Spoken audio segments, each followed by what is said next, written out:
Hi, this is Travis Pearson for MM669 Unit 1 Journal.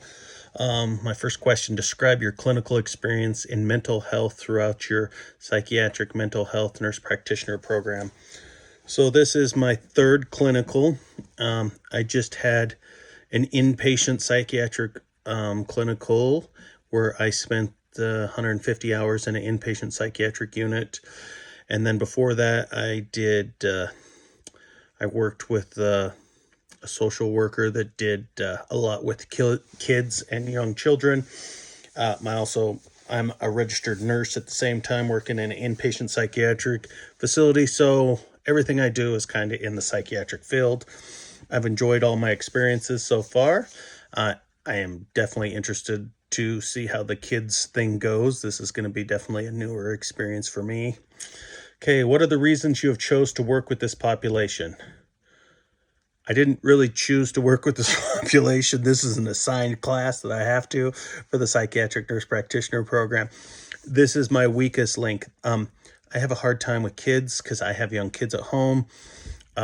These kids have a lot more behavioral issues. They need a lot more reassurance, a lot more therapy. This is just a very difficult age. We've had children come in and just throw stuff on the ground, just lots of redirection. A lot of these children do not have structured environments they come from. They come from pretty sad environments where they don't know where their house is going to be. Some of these children that I've worked with live in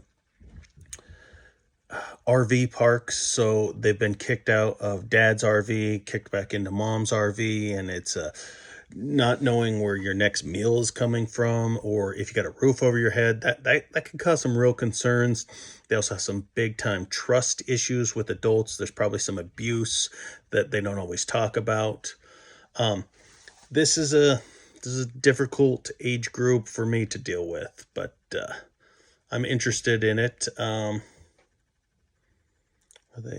Okay. Discuss any concerns you have regarding this specific clinical group. I have a ton of concerns because we're giving some of these children psychiatric, second generation psychiatric medicine, and they could have to be on that for the rest of their lives. The long-term repercussions of some of this stuff, we give a ton of stimulants because I swear every kid has ADHD, and I'm a little concerned that we may be overdiagnosing the ADHD, and some of this stuff has more to do with past trauma and PTSD than maybe ADHD. I think we have some issues with the male population. I think the younger boys, we're missing certain segments of their growth and development. Young boys are made to run and play, and I think in this day and age we're stifling some of that. We're sending them into these classrooms and we say sit down and do this, and their natural desire to do that is difficult. So it's tougher for younger boys to stay seated. I can't say the word, stay sitting and listening to the teachers for long hours at a time because they don't have the attention span and they're not programmed that way. So I think we need to always look at how we're viewing the different sexes and which way we need to lean towards tailoring our programs and our treatment plans to them.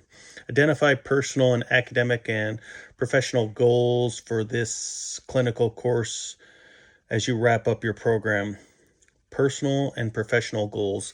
My only goal is to survive grad school and pass. So I'm working all my way through grad school. I'm paying out of pocket all the way through grad school. I owe no money. So it's been a lot, especially with wife, family, and kids. My goal is just to pass. I'm trying to learn as much as I can. I know that this adolescent population is the one that I know the least about. It's the one I'm probably going to have to spend the most time on because I haven't had the experience a lot of people have with children. So it's definitely going to be a struggle. Are there any specific goals you have for this course? I'm just trying to understand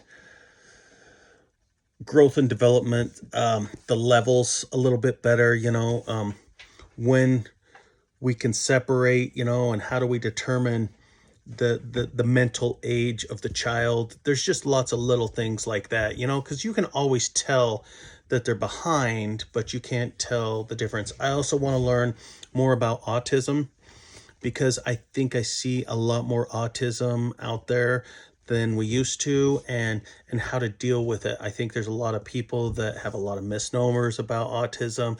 There's a ton of like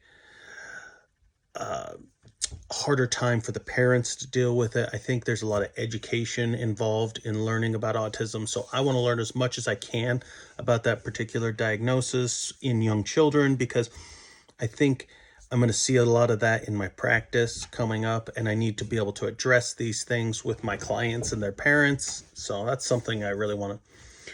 What are your strengths or weaknesses that you have identified through the program? My strength is I can talk to any psych patient at any time. My weakness is I don't know what I'm always talking about, but I try. No, I'm still learning. I'm still going through the DSM-5. I'm getting better. H&Ps or psych evals are still difficult for me to do. They take a little time to get the proper diagnosis. I'm not as fine-tuned at diagnosing like second level. I can get major depressive disorder, but then I don't always get, is this a first time event? Is this a recurrent thing? So some of the more specific codes, that is some of my weaknesses that I need to address on doing a better job at diagnosing and fine tuning that stuff, because I can get the basic stuff, but I think we need to be a little more fine tuned to give the patients better understanding of what level they're at, where they are. And that's my thing. And let's see, identify throughout the program. It can be redeemed for your final course. I'm not sure. Let's see, what are your strengths and weaknesses you've identified throughout the program? Those are pretty much it. I'm just hoping to learn as much as I can about this course and children and go from there. Thanks for your time. Travis Pearson. Bye.